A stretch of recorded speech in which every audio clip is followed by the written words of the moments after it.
एक बार की बात है। राधा नाम की एक लड़की अपने पिता के साथ रहती थी। उसकी माँ बचपन में ही गुजर गई थी। वो अपने घर का काम करती फिर कॉलेज जाती थी। कॉलेज जाते समय वो रोज रास्ते में एक जगह पक्षियों को दाना डालती थी।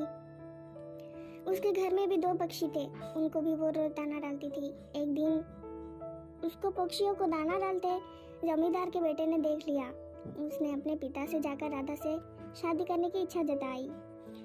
जमींदार ने राधा के पिता से बात करके अपने बेटे की शादी राधा से करा दी। राधा अपने साथ के पिंजरे के 2 पक्षी भी लेकर ससुराल आ गई। वो उन पक्षियों को रोज दाना डालती थी। राधा की सास को ये बिल्कुल भी पसंद नहीं था। वो उन पक्षियों को परेशान करती थी। वो उनका दाना पानी जमीन में फेंक देती थी।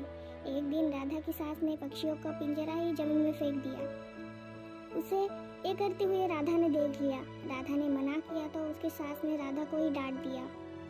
इन सब बातों से राधा परेशान रहने लगी। एक दिन राधा के पति ने परेशानी का कारण पूछा तो उसने सारी बात बता दी।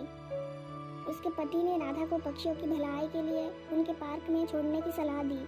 अपने पति के कहने पर राधा ने उन दोनों पक्षियों को बाकी के पक्षियों के साथ पार्क में ही छोड़ दिया। वो उनको कभी कभी दाना देने पार्क में जाती थी।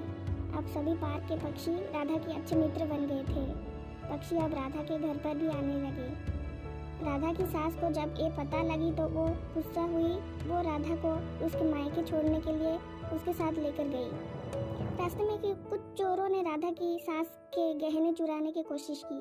तभी राधा के पक्षियों ने आकर चोरों पर हमला किया, जिससे चोर भाग गया। इसके बाद राधा और उसकी सास घर ही लौट आए। अब राधा की सास की सोच पक्षियों के प्रति बदल चुकी थी। उसने राधा से कहा कि अब हम दोनों चिड़िया को दाना डालने चले करेंगे और पहले के 2 पक्षियों को वापस घर लेके आएंगे। ये बात सुनकर राधा बहुत खुश हुई।